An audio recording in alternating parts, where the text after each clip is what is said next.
Welcome to Analyst Talk with Jason Elder. It's like coffee with an analyst, or it could be whiskey with an analyst reading a spreadsheet, linking crime events, identifying a series, and getting the latest scoop on association news and training. So please don't be that analyst and join us as we define the law enforcement analysis profession one episode at a time. Thank you for joining me. I hope many aspects of your life are progressing. My name is Jason Elder, and today our guest has 15 years of law enforcement analysis experience from Tempe and Gilbert in Arizona. He's a former vice president of the Arizona Association of Crime Analysts, here to talk about link charts and the MCU. Please welcome Brian Napolitano. Brian, how we doing?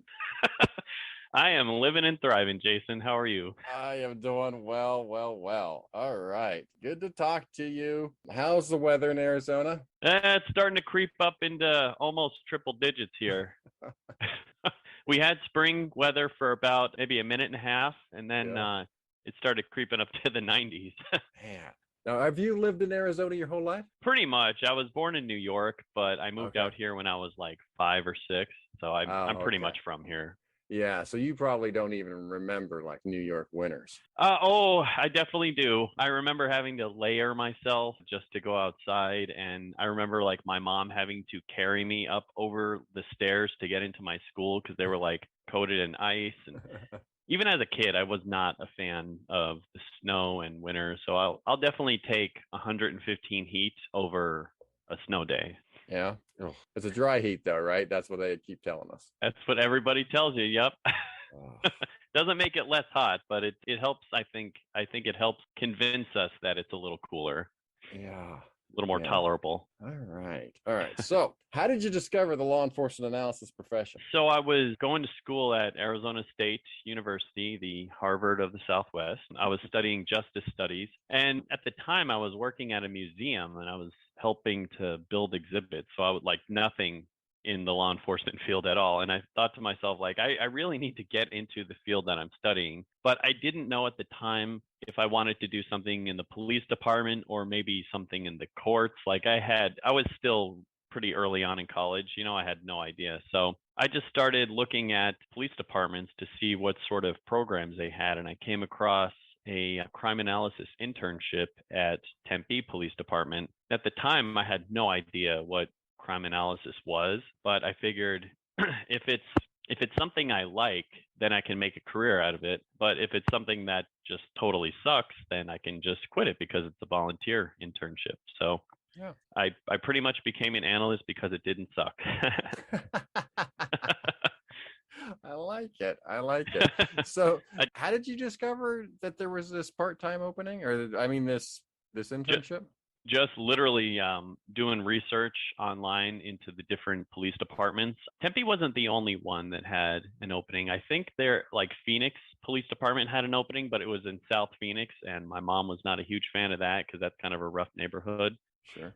So that put an end to that pretty quickly. But also I was living in Tempe on campus for ASU. Mm-hmm. So the police department was right across the street from where I was living, like quite literally a stone's throw away. That's nice. So it just seemed like a logical choice. But yeah, just doing some research online.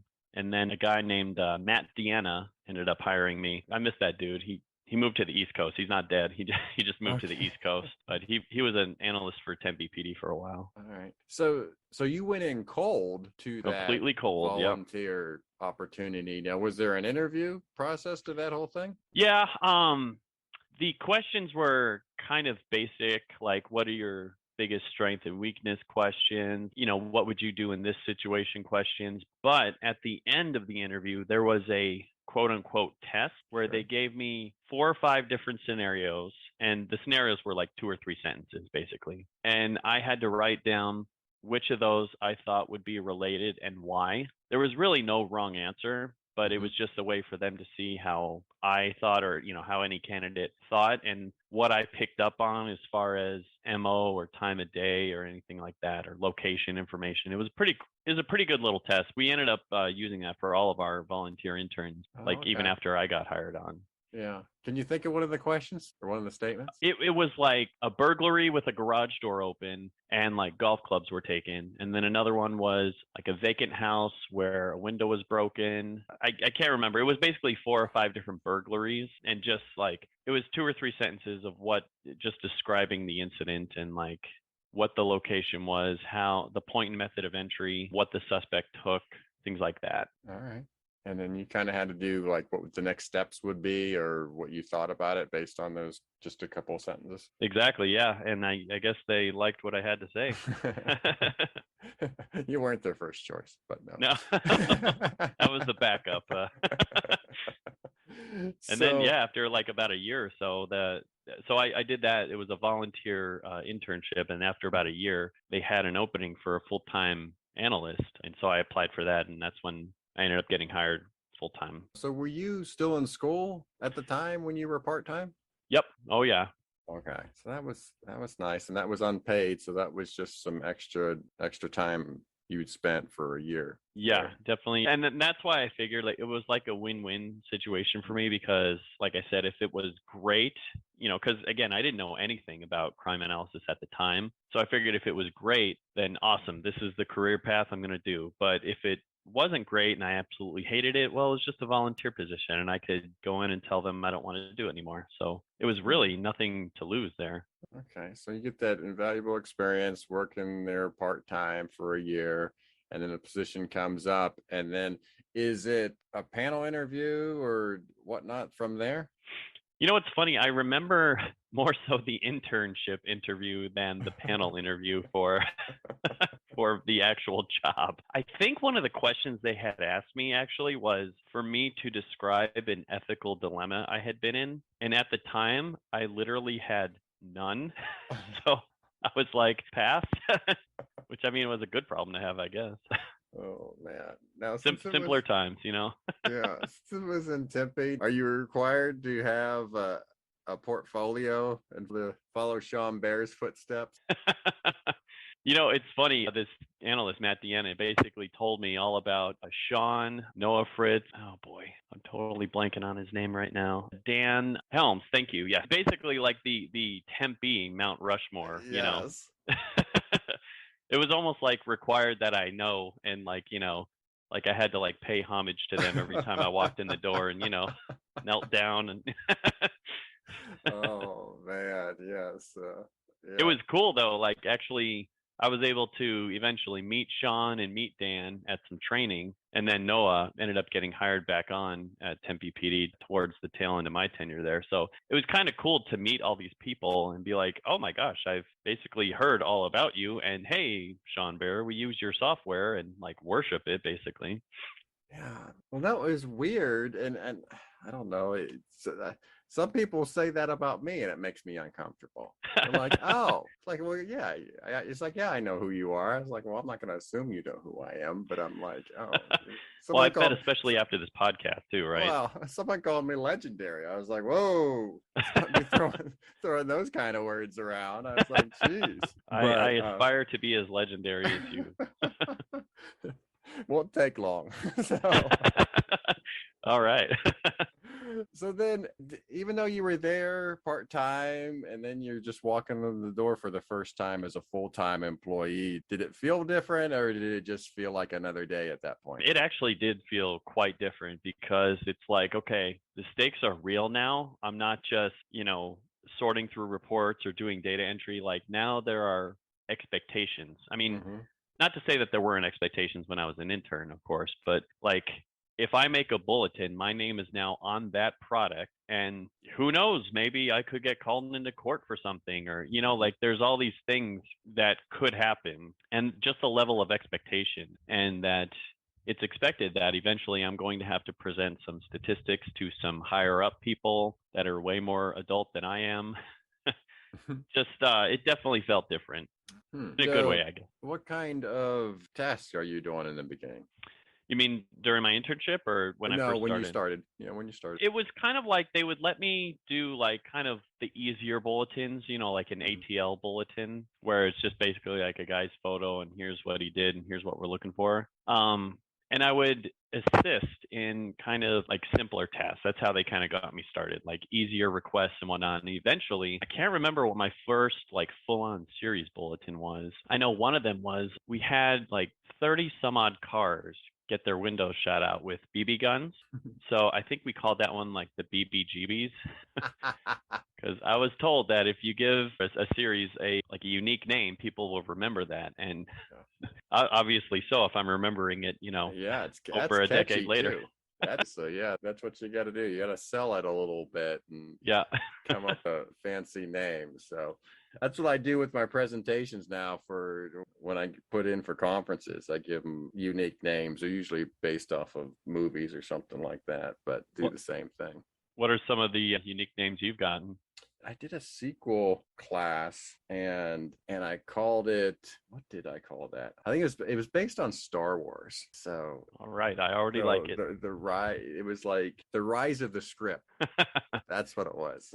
It was like sequel, The Rise of the Script. And then I had an Excel one, how you train your worksheets. I think I feel like I attended that one a while ago. Yeah, how to train your worksheets. I think my favorite one that I've ever named, and it's getting into a little PG territory. I had to end up changing the name. We had an Indecent Exposure series where a guy would go into various like stores in public and expose himself. So I called him the Satisfied Customer. I was told to change that one though. Oh man, see, that would have got them talking and interested. You're probably right. They would have probably like, let's go work on this. That's funny.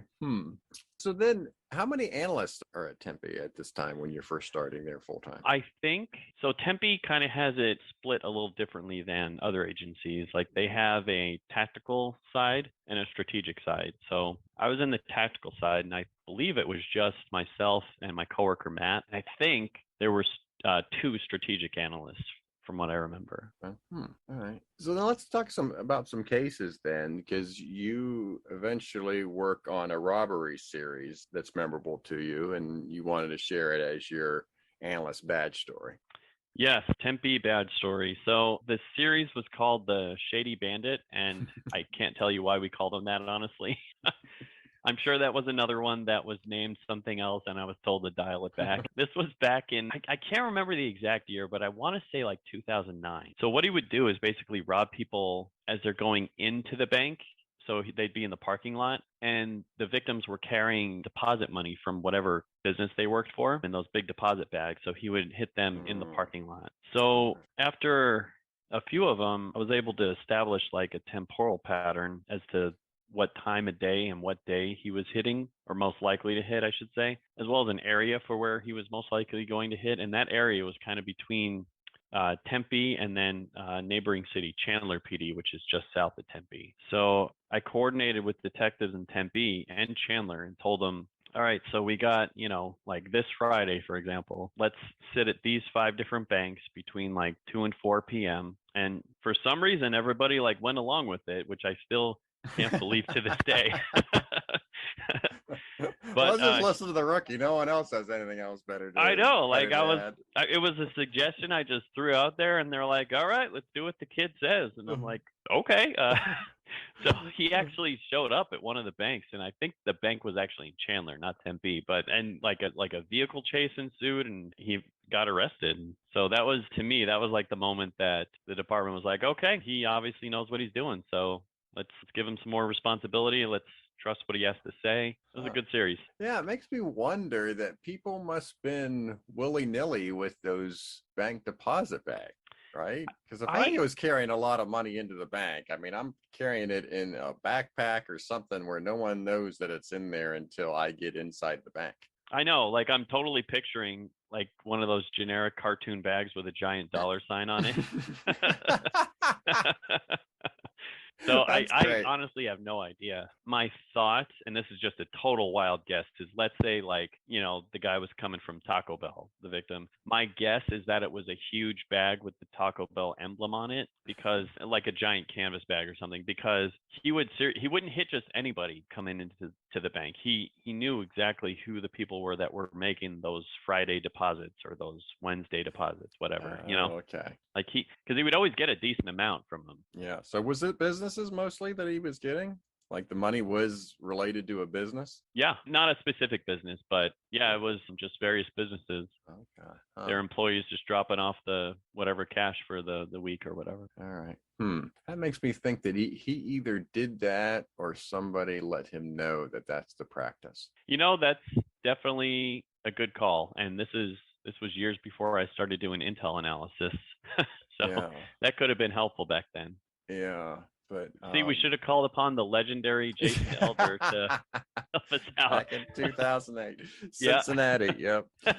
So, and it's also kind of bold to be trying to rob people outside the bank in the middle of the day. Yeah, and it was like middle of the afternoon too.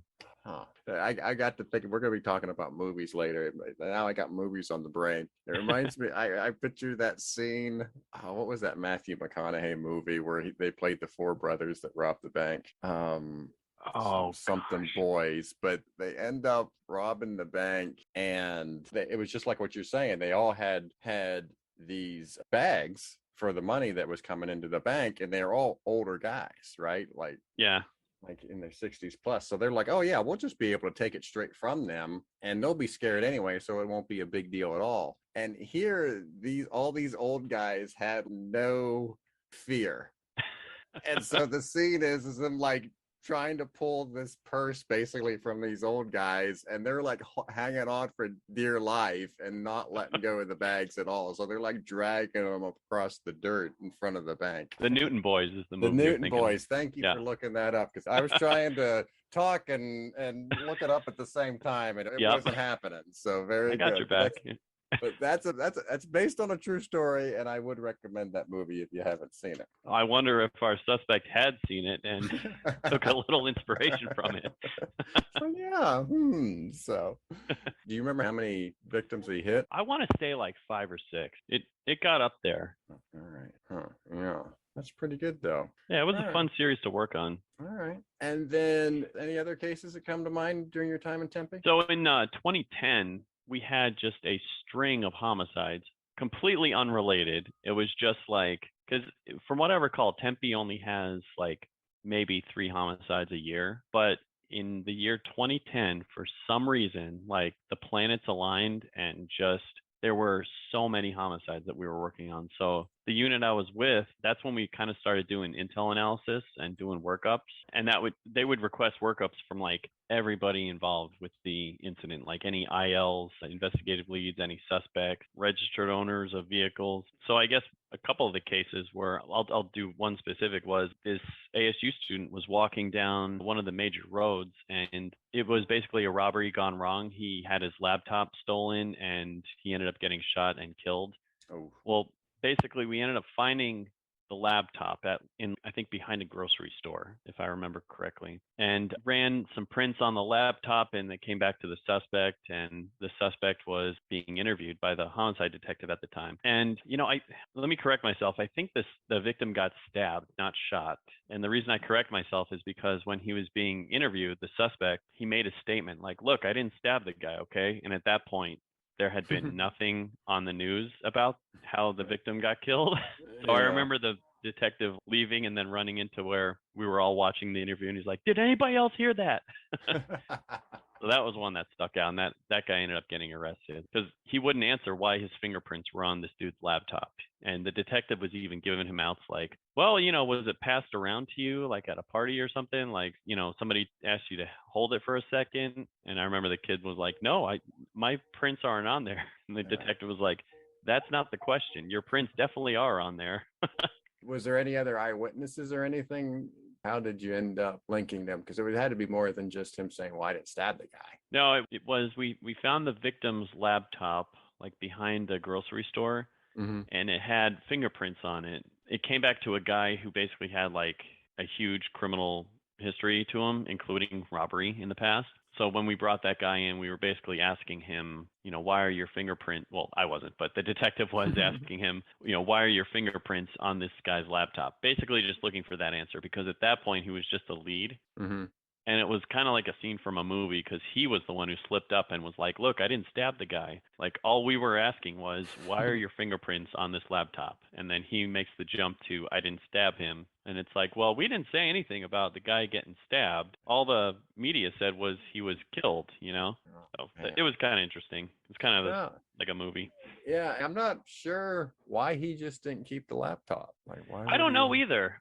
Sure, he had a reason. Yes, that or maybe he lost it or something. I don't know. I don't know. I would think that would be something valuable, that unless it was unique, right? You know, if criminals were as smart as they are in the movies, we would probably be out of a job. Yeah, it's true. I remember one time we had a case in Cincinnati, and the laptop got stolen, but the guy was Korean, so it was a Korean laptop with all Korean words on it. So that got dumped because they couldn't even, I don't even think they could figure out how to turn it on. They're like, I can't use this. Yeah, it's like, this is a paperweight. What are we doing? Yeah. So in Tempe, do you stay with Tactical the entire time you're in Tempe? Yeah, the entire time. And then what's more, on top of that, by this point, we had 3 analysts in the tactical unit, which we retitled the Crime and Intelligence Center. The CIC. So at this point, there were 2 other analysts with me. So one of them was working property crimes, and then I was working like violent and persons crimes. And then the third was working like intel stuff, more gang crimes, things like that, because she had been around for decades, to the point where if there was a gang shooting or something, just based on the MO, she would be able to say, oh yeah, that's totally so-and-so, because that's what he does. You know, it was, I'll never forget, we had a homicide, and I can't remember the specifics, even though I just said I'll never forget. But the part I will forget is when we're all brought in, you know, for the briefing about here's what went down. As they're talking about the homicide, she's like, oh yeah, this is so-and-so because he had a green light against him, you know, from other members of his gang, you know, and based on her knowledge, we were able to get those 2 suspects. And I think that was also in 2010, by the way. It was like the year of the homicide for Tempe. Because, I mean, how many homicides in 2010-ish do you expect in Tempe at that time? There had to have been at least 10, which I know sounds really not like a lot when you're talking about like LA or Baltimore or something. But for Tempe, I mean, they usually get like 2 or 3 a year. At least they used to back in 2010. Yeah. And those 2 or 3 were like, you know, I'm sure at least one of them was domestic violence related, you know. Sure. But like either way, the suspect and victim somehow knew each other. So the fact that we had like 10, you know, or more was pretty astounding. Yeah. So then you transition, you leave Tempe and go to Gilbert. Yep.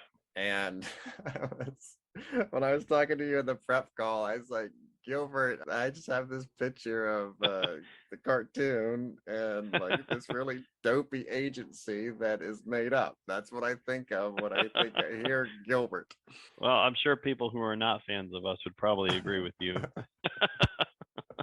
I like it though. All right, so I always think of Gilbert Godfrey, you know. Yeah, man, he just died, man. So yeah. But yeah, I transferred. I got hired by Gilbert in 2012. Started working there, and I can't believe it's coming up on 10 years now that I've been with Gilbert.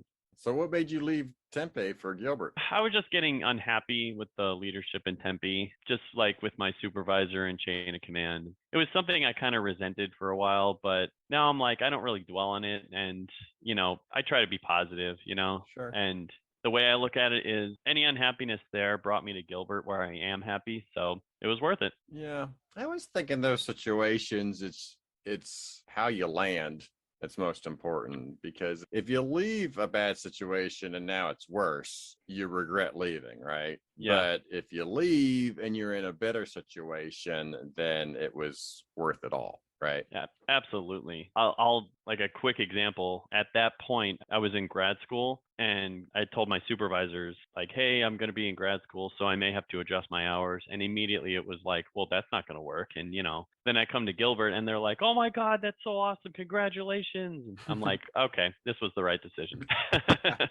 All right. So Gilbert's a lot smaller.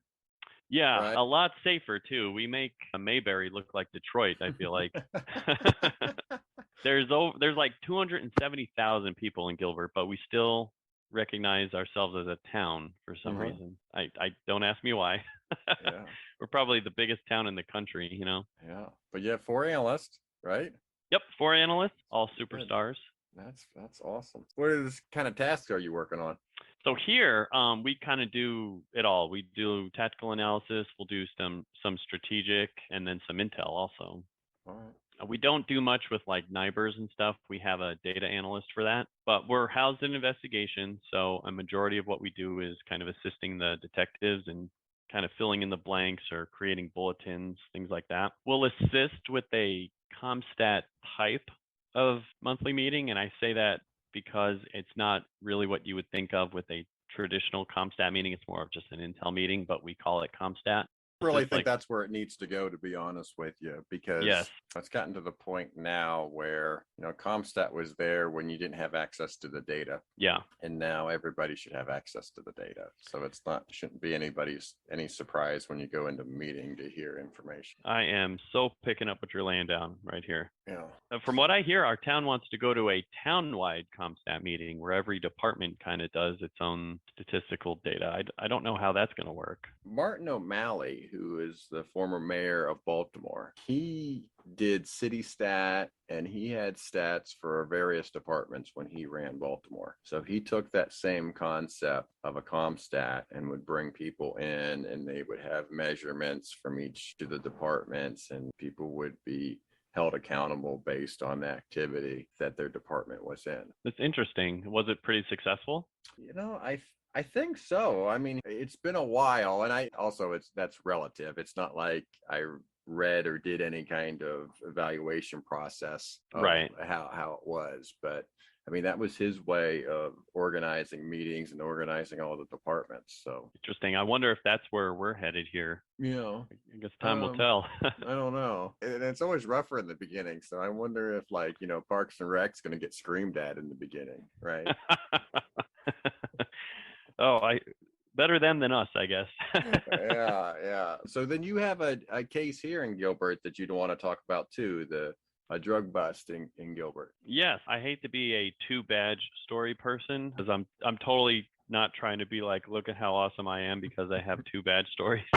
The way I justify it is, when I came to Gilbert, really the only people who knew me were the analysts at the time. So I kind of had to reestablish myself to all of patrol and investigations who had no idea who I was or what I was capable of or what I brought to the table. So basically a couple of years, maybe like a year and a half after I started working there, one of our undercover detectives came to us. And basically, we had this drug house downtown. It was like that house that like everybody knows about. Yes. You know what I mean? Yes. Every department has that house, right? Where you're like, oh, yep, it's so-and-so again, And we basically were like, okay, enough is enough. Like, we need to get them out of there, because what happens is, we arrest them for some minor drug crime. They come back, they just start doing it all over again. They were selling drugs. They were, I think, making drugs out of the house. They were affecting the entire downtown area as well as neighboring cities, because, people would come in from other cities to buy drugs at this house. It was just a huge problem.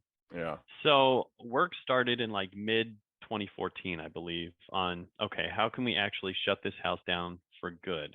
So that's when an undercover detective came to us and did a link chart for them based on a few tips that were made from citizens as to like who they've seen there. I combed through like the different reports from that address and just kind of did an association chart as to who was there, what vehicles, where these people were coming from, did a map of the entire downtown area showing which houses were affected by that one house based on drug activity. And then a year later, we were able to gather enough intel to show that this was basically a criminal syndicate due to the impact that it was having on Gilbert as well as other cities. So we did this huge drug bust. There were like 6 houses at the same time across the valley, 3 of which were in Gilbert, including this drug house. And all in all, I think it must have been like 25 arrests were made. But because of the whole criminal syndicate aspect, the town was actually able to seize the house itself. So we like took ownership over this house, and we were able to like basically get all the garbage out of there, and now it has turned into a completely unrecognizable house, judging by the Google Street View. But then what was interesting was, the owners of that house, well, the prior owners, I should say, took the town to court because they wanted to get the house back. So they took us to a civil court, and so a couple detectives asked me to provide statistics, like a before and after picture, before the seizure and then after the seizure. And basically, it wasn't even like up for interpretation. Like, it was crystal clear the impact that huge seizure had, since those people were kicked out of the house for good. Like, there was a significant drop in drug activity as well as just criminal activity in general, all because of that one house. It was pretty telling. Yeah, but what's the criteria for being able to seize the house? You would have to prove the money that pays for the house and the upkeep of the house came from illicit funds. It's not whether, impact on community before and after. Yeah, no, the impact just kind of helped like put the nail in the coffin, as far as like, yeah, you really had a negative impact on the community here, so you're not going back there. But I think you're right. I wasn't involved in that entire aspect, but I think you're right. And I think we had a couple of undercover guys, coming and going from there a lot to show that the funds from the drugs were being used on the house. Sure. Huh. Yeah, it was an interesting case for sure. Like, it definitely made an impact. Yeah, and you testified? Yes, that was the, knock wood, one and only time I've ever been to court. Thank goodness. I think I was sweating more than your Hot Ones episode with Erin Wickersham. Nice callback. I know. Just came up with that right now. I was sweating more profusely than that, though. Yeah, and I was. Man, that's sweating all right. Yeah, but it wasn't as bad as I thought it was going to be. Like, basically, you go over the questions with the lawyer of what's going to be asked, and you just answer the question. You don't elaborate anymore. You don't say anything more. You just answer the question. Done. Yeah. And so were you just testifying on the data and link charts? Yeah, the data to show basically how I came up with those statistics, what data I combed through, the link charts to show exactly how many people are involved. And one of the link charts, I mean, there had to have been like 100 people on this thing. Like, it was ridiculous. And I think that was just to show like a, what's the word I'm looking for? Like a just a wow aspect of it, Well, it's the idea of impact, right? The more the people, impact, more players that you got involved in this whole thing, the more that it probably meets that threshold of being a syndicate. Exactly, that impact. Apparently a tough word for me. Like I said, I did go to Arizona State, so. But yeah, I think that was the purpose of the link chart. It started off like, who's associated with this, and then it just became, okay, how big of an impact can we show with this thing? And it was just ridiculous who was involved in this thing, like how many people. And then also I did a map. It was like an aerial shot of all this entire neighborhood just east of our downtown area where this house was. And it was like a before map showing all the houses that bought drugs from this house, and then an after shot of like, since the seizure, there were like no houses that had any drug calls whatsoever, basically. Yeah, you took out a major hub. Yes, definitely did. And now these new officers coming in, they have no idea who these people are or what the house is. Yeah. Kind of funny. Yeah. So then I guess in terms of testifying, then did the plaintiff's lawyer ask any tough questions or anything memorable about being questioned by the plaintiff's lawyer? Honestly, the only question they asked. So I had that map that I was talking about, right? And all I did was I shaded this particular house in bright yellow just to depict where it was. All they asked me was, why did I do that? I think they had nothing really. I think they were like, well, why did you, point out this house here? Well, because I want to show where it was in relation to the others. What? Okay. Yeah. It was like a real My Cousin Vinny moment, like, I got no more use for this guy. No further questions, Your Honor. No further questions. What is a ute?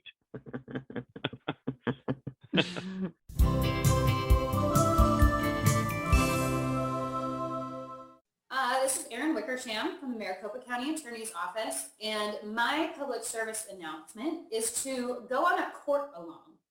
You may have been on a ride-along, and I think someone else recommended a 911 operator sit-along. So find a prosecutor in your jurisdiction and see if you can go to court with them. You'll learn a lot about the process and about the work that they're doing. You are going to be the host of a new video tutorial segment for LEA podcasts called Small Steps. Just give the audience a little snippet on what they can expect from these videos. Yeah. So the idea is there's a lot of things and without having to sit through an hour-long thing to, get through multiple things at once, just a short videos. And kind of the way I like to see is, hey, like when you're searching for something yourself on YouTube, this or that, what do you get something specific, you get a small piece, and it's a lot easier to digest. So I think the idea behind this is really, sometimes it might be a couple episodes in a row tackling the same type of thing, but it's just a quick, hey, check it out. Here's a quick tip. Here's how you do it. And for this specifically, it's typically using some law enforcement type data, some data that'll be similar to what you would use and how you could use it.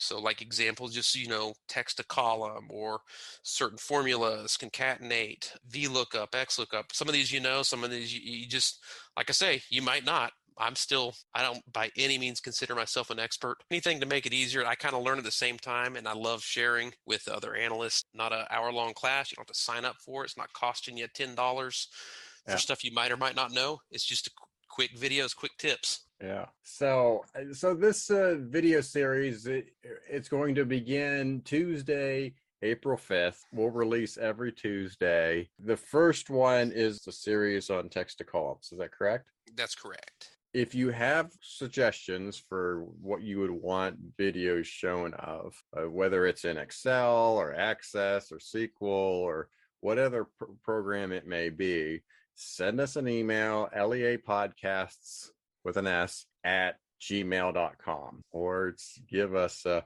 comment in one of our social media postings.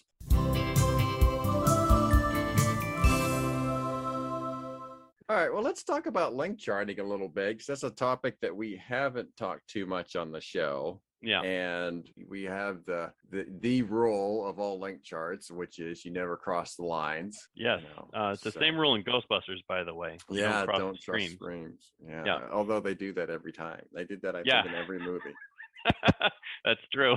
But yeah, it makes my skin crawl seeing the lines cross. I try to avoid it at all costs. Besides obviously not crossing the lines, do you have any standards that you apply to your link chart? I mean, there's like little aesthetic things, like, everything has to be like the same size. I'm kind of a stickler about that stuff. I prefer for everything to be like in a straight line, and everything to be like, I'm blanking on the word again, like where it's mirrored on either side, you can. So there's a balance to it, you mean?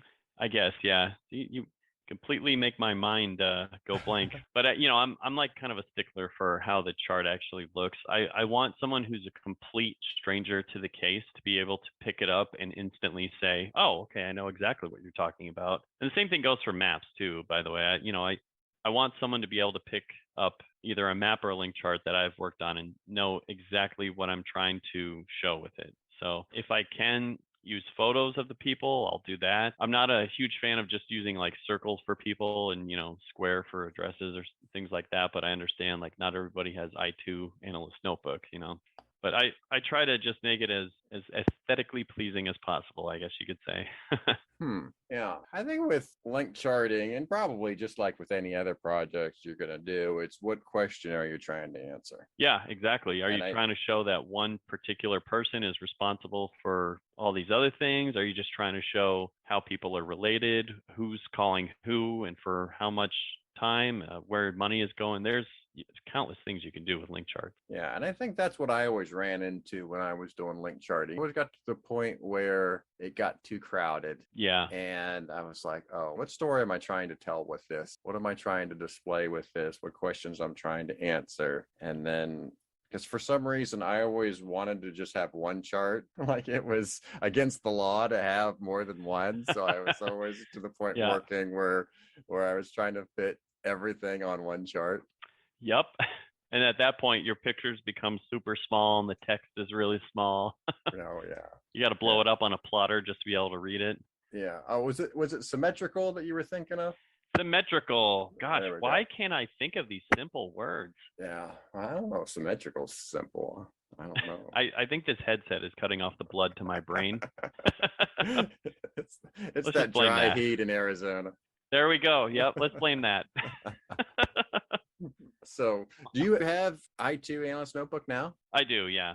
Yeah. I So love that product. So, is it a solution based now? It seems like all these software, when I was in the game, it seemed like, hey, they were all the standalone programs and have a dongle or something to operate them and whatnot. Yes. But now it I remember seems like those times. everything's like a solution, and it's this grandmaster GUI, and Yep. it's connecting to all your databases, and it's doing all this stuff behind the scenes, and all you want to do is make a link chart, but it's this $1 million program that you have to have now just to be able to make a link chart.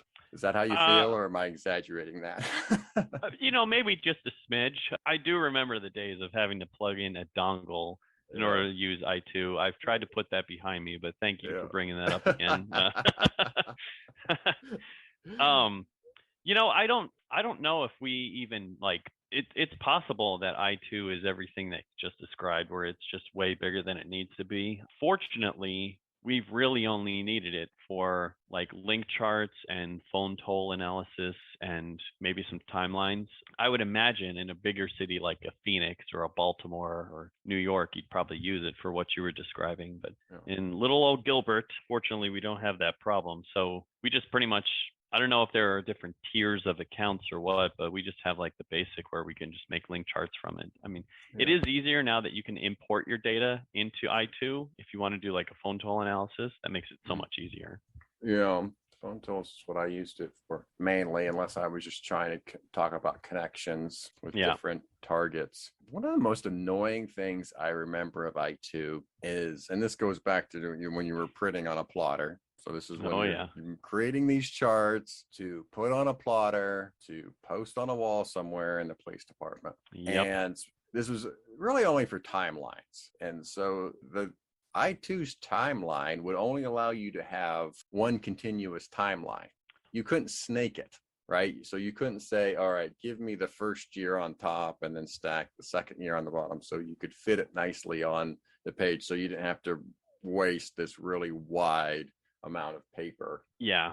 It just gets ridiculous there. Yeah. So I used to, and I think it's still around, I used to use RF Flow. Yes, I remember that. And that allowed you the ability to snake, or to at least have different horizontal timelines, and that you could go, just as I said, you could have the first year, second year, third year, whatever your data is broken up. I thought, geez, this is like a $50 program or whatever it is. And it seems to be more user friendly than this I2 thing. Now, don't get me wrong, I2 definitely has like a Porsche engine in the back of it that RF Flow doesn't have. But I was like, man, it would be really nice if you could break up your timelines a little bit to display them, make them easier on the eyes, and have this one long continuous timeline. It's so funny how a program like RF Flow can do that, but I2 Analyst Notebook with millions of dollars behind it, you can't. Yeah. Such is the complaint of crime analysts everywhere, right? Yeah, it's got to be customizable. It can't be off the shelf. Right. Oh God, off the shelf. Yeah. It's like a 4-letter word. So then, because I haven't obviously used I2 in 10 years, so what's some of the newer features for I2 these days? Aside from updated logos and things like that, I feel like the whole system is just a little bit easier to use. I haven't had the need recently to make one of those timelines that you were describing, thankfully, but I'm hoping that you can snake it around like we would want. Aside from just doing like link charts, big or small, I haven't really had the need to tap into it too deeply. So I can't really answer too much on like what's new and exciting with it. Oh, okay. I like the link charting, especially when you're telling the story and you do the connections and presenting that aspect of it. Yeah. And it's funny, I'm reminiscing now. I had this one link chart that I had where I was doing it on telephone tolls, and I was like, whoa, this one number is being called by all these people. And I was just about ready to hit print. And I was like, wow, I can't find this number anywhere. And another analyst comes in, and I showed her, and she's like, oh, that's the voicemail number. So I guess the voicemail number was all the same for everybody in the area that had that, probably AT&T or whatever it was. So it was That's like funny. all these people just checking their voicemail, and then because you had to put in your code or whatnot. And I was like, oh, well, no connection there. What a way to like deflate yourself too. Yeah, Like no. I got it. I cracked the case. This is Look the how- number we need to go after. Yeah, look how many connections there's. I need a subscriber information on this stat. Yeah. It's like when you run like calls for service and the number one address is like your own police department because people come in. that or the hospital, right? Yeah, or the hospital. Like, wow, look at this area right here. We need to really send a lot of people there. Oh, We need a whole team here. That's the ER. Oh, geez. Well, let's move on then. You had recently have switched RMSs, right? You went from Intergraph to Yeah. Versaterm. So Yeah, that's proven to be a bit of a challenge, but hopefully it'll smooth itself out. It's right now we're kind of in a transitional period where anything basically before April is in our old RMS, and anything after anything present is in our new RMS. So anytime I get a request, I have to check both databases, and it's just the headache of trying to learn a new system when you're used to the old system. So I'm sure that'll kind of work itself out after a while. yeah. Oh, do you have a data warehouse where you have both sets of data going on right now? No, unfortunately not. That's where the headache is having to check both of those. And it's like, you check Intergraph for like any contacts with a subject, and then you're like, great, I'm done. Oh, wait a minute. I forgot about Versaterm. Got to check that. And in fact, that recently happened to me where someone was asking for any recent contacts with the person, and I ran them in Intergraph and found like, 2016 or something, quite a few years ago. And then I forgot, oh crap, I forgot about Versaterm, and I run them, a week ago. So it's just annoying. But no, unfortunately, we don't have a database for both. Yeah. Eventually, all the records from Intergraph will go into Versaterm. I think it's just we're trying to line up all the tables, and we have an analyst, Lori Orr, who is probably shaking her head right now at the fact that I called her out, but she seriously needs to be recognized for doing that thankless task of helping to set up Versaterm to transition from Intergraph, because it's definitely not easy at all. Yeah. So were you guys involved in the setup for this RMS? Just kind of initially when we were browsing different companies, our input was requested, and that's pretty much it from that point on. Lori has been on the team, so I think she's given some crime analysis input, but the rest of us, nope, have not been involved with that. Yeah, that's interesting. And I understand why RMS businesses don't want to add the legacy data, but that is just a real awkward spot that you're in right now where you're trying to straddle both systems. It is. I tell you, any RMS software companies that are listening, make that your selling point, is you can seamlessly transition your old data to the new database. So yeah, I think you can get away with it without importing a bunch of information in the existing records management system. It's really the back-end database that you would need it, right? Because if you had a data warehouse, then yeah, you can manipulate the data in the background to at least run seamless reports and seamless trend data and whatnot. Yeah. So it wouldn't be as bad, but yeah, data warehouse. They're all businesses, I get it, but it's just frustrating. It is.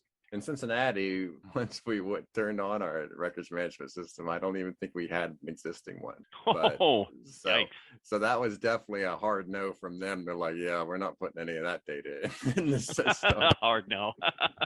Yikes.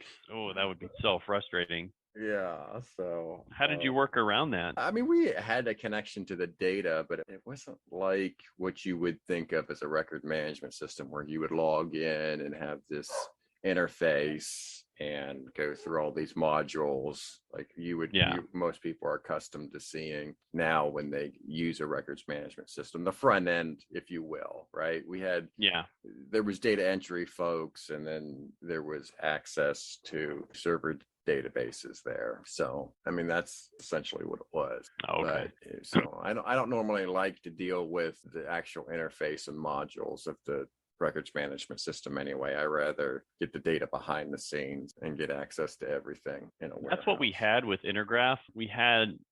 We used Microsoft Access to comb through data from Intergraph that we set up ourselves. I shouldn't take any credit for that because that was all set up way before I got to Gilbert. But it was so helpful and so easy to comb through data. So hoping we can get that set up. We'll see how well Versaterm plays. Yeah, I'm hopeful for you. I think it'll work out for you. I know that's going to be a stressful time, though, dealing with a new system and trying to implement and get acclimated towards doing your normal day-to-day work. And then, of course, when something emergency happens or something you need to know now, it really gets frustrating because you're bouncing between two systems. Don't put it out in the universe that an emergency will happen. Positive thoughts here. Agreed. All right. Before we get to talking movies, I see here that you were a nominee for the Arizona Association of Crime Analysts Innovation Award. Yes, I actually have forgotten about it. How were you innovative? I think in the way that I communicate with other analysts, if I recall correctly, like for example, we had a series where it was 5 suspects driving in a maroon vehicle. Mm-hmm. So of course I called them the Maroon 5. Nice. I mean, that one was easy. Like, yeah, that one's talk about your low hanging fruit. that writes itself. Yeah, right. So I think I got this award because in the bulletin I sent out for that particular series, I had referenced at least like a dozen Maroon 5 song titles in the email. Like, on the 5th page of this bulletin is the maps that lead to you. We need to catch these animals, moles. I know some people really didn't appreciate that because they thought it was a little unprofessional, but apparently some people did if I got the innovative award for it. But I think it's things like that. Like I try to make it like, again, just going back to the whole bulletin name thing, like of making it memorable. It's just a way to stand out and, because things are so just cut and dry in law enforcement with emails. And I get it. All of our emails are subject to public record and all that. So I'm not saying like just totally go off the deep end, but there's a line you can walk of being professional and being, I guess, entertaining, you would say. Yeah. So that's where we got to go. So we have to create a prize for the best name. And so you can be the judge and then have people come in and either at the Arizona Association Symposium or one of these conferences, you get an award for having the most creative name. I really like that. And I hope for anybody in the AACA board who's listening right now, definitely make that a new award here, because that would also encourage people to not be like, the Black Hat Bandit, because he wears a black hat, Yes. There are times too, like we'll get bulletins and we're like, what does this name mean? Like we don't even get the reference, Yeah. So yeah, that would be I like that idea. Yeah, I have my moments. Yeah. That's what makes you legendary. Yes. Hey, even better yet, like in the conference app, what should this presentation be called? Keep it kind, right? Oh my gosh, I love it. Please, yes. That would be good, but probably somebody would be mean, and that would be the end of that. Well, yeah, even if you tell them to please be kind, yeah, I think that'll just encourage them not to be. Yeah, that would be the end of that. All right. Well, let's go on to personal interest then. We've been teasing this the whole time. Let's talk Marvel Cinematic Universe. And so you had asked me Avengers Endgame and how I thought about it. Was there this lull or was this how I felt about it? And so we started chatting about it a little bit. And so my son and I are first weekend Marvel Cinematic Universe movie watchers. Agreed. We got our tickets for Doctor Strange Thursday. We eventually see the DC movies, but we're not necessarily the first weekend for those. See, I'm actually more of a DC fan than Marvel, but Marvel has decided that they want to make the higher caliber movies, I guess. So, or you got to go where the good stuff is. Yeah, even though the Batman is good, I'm just tired of the 10th iteration of Batman. Yeah, sadly, I have to. He is my favorite superhero by far, and even I have to agree. Like, let's get some more Superman here. Let's get some Green Lantern. That's not a crappy movie for once. Yeah. There's so many there that they could explore. And I think that's what Marvel has done really well, is that they've explored, like Doctor Strange, that was Guardians of the Galaxy is a great example. Those were an unknown entity that are now a household name. Yeah, they were not A-list comics at the time, I thought, right? Yeah, they're fairly new. I think it's just 2012 is when the first Guardians of the Galaxy came out, something like that. Oh, wow. I didn't realize it was that recent. Yeah, it's really recent. Yeah. Jeez.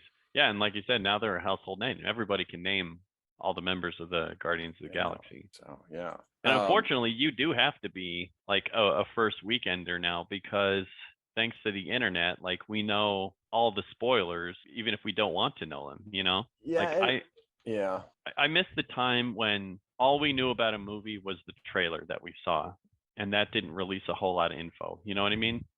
We just knew that this villain was going to be in it or something like that. And now you've got, like, the internet will spoil, like, there's going to be like this toy release coming out like 3 months in advance. So we know because Lego is releasing this toy that this villain is going to be in it. Surprise, Yeah. And then people are posting spoilers like 3 days after the movie comes out. I remember when it was one of the Spider-Man movies with Andrew Garfield. I was just Googling something about it, and there was a huge headline about how Gwen Stacy dies in it. And I was like, okay, well, thanks for that. Now I don't have to see it. Like, oh, that is a bummer. And that was back in, I forget what year that one came out. Yeah. All right, so are you stoked for Doctor Strange then? I am, and I just a quick correction. Guardians of the Galaxy is older than I thought. I think the latest iteration, the one that the movie's based on, is from 10 years ago, but it's the original Guardian of the Galaxy comic book came out in 1969, so I had to Google it real quick. But so I think the question is, and I think it's a fascinating one with some friends and I that have, which one are you more excited about? Doctor Strange 2, The Multiverse of Madness, or Thor Love and Thunder? Ooh. I think that's a very good question. What is your answer? I'm curious. So it's interesting. I actually have a very distinct answer. Mine is Doctor Strange. And I have become just on board with this whole telling of this MCU storyline. So to me, if the movie does not advance the storyline to the MCU, I find it disappointing. I think that was the thing that I had problems with Captain Marvel. I was like, that did nothing to advance really the storyline of the MCU. And it may eventually, but at the time, it didn't really do anything for me in terms of pushing forward that storyline. That's a fair statement. It kind of seemed like a one-off, right? Yes. And I think they were quickly trying to bring that character up so they could introduce the character in the Avengers movies, which I understand that, but I think with Doctor Strange it's going to be a pinnacle in terms of, or maybe you can even say it's going to be a nexus, to use a MCU term. Like, it's going to be a nexus in terms of a movie, because you're going to see that various upcoming movies are going to use this as a launch pad. I could absolutely see that. And I think there's going to be a lot of stuff that stems from this movie. Whereas Thor Love and Thunder, it's going to be fun. It's going to be great. And I'll probably will end up in the history of my life, watch Thor Love and Thunder more times than I will Doctor Strange 2.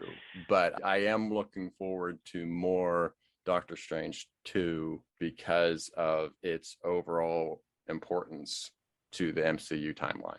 I think that's a perfect way to describe both of those movies. To me, and granted, we've all at the time of this recording, we've only gotten a teaser trailer for Thor, right? But to me, that seems what I like to call a turn off your brain and eat your popcorn movie,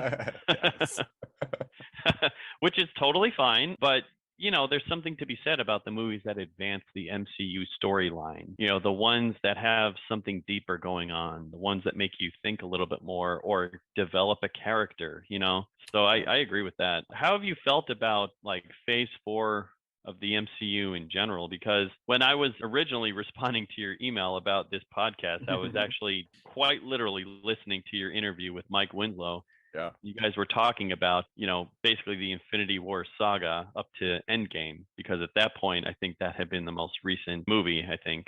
Yeah. Because then there was the whole pandemic shutdown. But what's your opinion on the recent phase that we're in? I find my hope is that it's incomplete and it's hard for me to judge, because there's so many of them that I just don't understand how they fit just yet. Again, really interested in just the overall storyline of the MCU. I don't see how some of these characters fit into the storyline, but I think once they've just introduced a lot of these, so I think once we see them in other future movies, you'll see how they all connect, and I think that'll be really good. I sure hope so. I hope there's a payoff. Yeah, I really expect a payoff. I mean, the one that I really was disappointed with was Black Widow, just because that movie should have been made 12 years ago.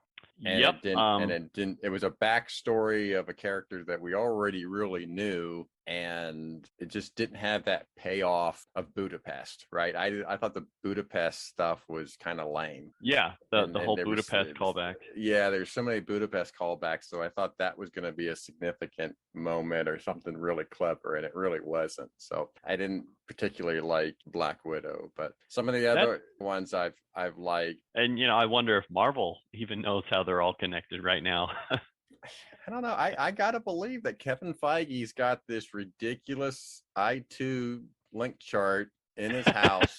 Well, I will challenge him to that any day. And he's got the whole solution, right? And he's got data coming in at all times. He's got all these different data points and timelines, and yeah. I mean, I'm hoping that he's using technology and he's not using string, right? And string and tax to string along all his ideas there. I know.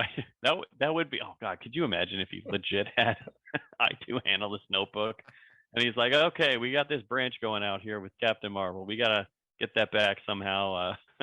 Oh man, all those different storyboards. I don't know if he said how far advanced he has the storyline or not. I know that when he said they were going to talk about bringing in mutants, when he said that, he had said later that he had no plan whatsoever with it. He just knew that they were going to be coming. So I don't know if that's changed. That was like 2 or 3 years ago now. But he said at the time when he said that at Comic-Con, he had no plans for it. So. Yeah, I know they announced like a whole bunch of titles, but I thought like half of those were going to be series. Yeah. Which I know are MCU canon and do affect like the overall storyline. But as far as movies, I thought this particular phase ends with them bringing in the Fantastic Four again. Yeah, so that's coming. I just don't know when that's coming. So I know. I don't know. That would be interesting. Yeah, it's a lot. Have you been watching Moon Knight? Yeah, I guess I just don't get it. I'm a little confused by it. So I haven't watched this past week's episode, so you can't. Okay, I won't spoil it. Spoil that to me. But I'm in the same way. Like I'm waiting for it to be great or to have this great reveal. And if it doesn't, I'm going to be really disappointed. Yeah. But so that's, to me, it's just like, okay, there seems like we've spent 4 episodes setting up the whole story. And I know there's only 6, so it is weird for me. So I'm hoping that there's going to be a payoff at the end. I sure hope so, because the penultimate episode, there's not a huge payoff. It does advance it a little bit, but I feel like that's the MCU Disney Plus series in general, all of those I feel like are there just to set up one quick story aspect, but overall you could completely remove them, Yeah. The way which I hate to say. The only one I feel differently about that is Loki.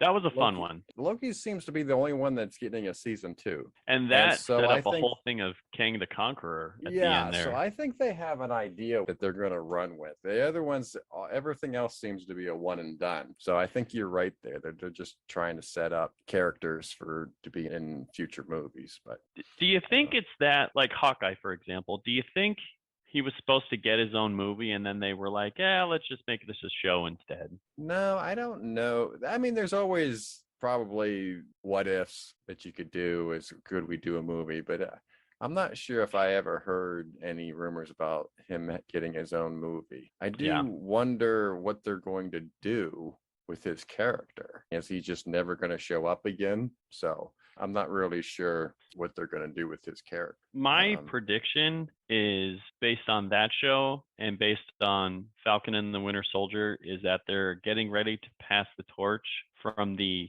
Avengers to either the Young Avengers or what's the other team called, like the Dark Avengers or something like that. Yeah, there's a lot of speculation with that because all the kids of all these superheroes come along and form a Young Avengers team, and so I could see them doing something like that. You're getting to the point where there's so many different characters and what the status of everybody is.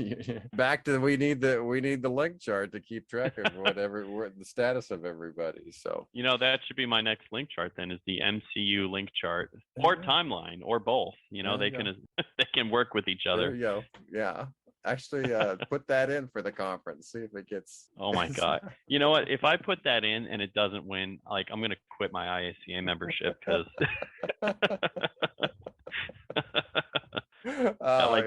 14 years worth of data there. Imagine just at the conference there, and all these analyst nerds just start arguing.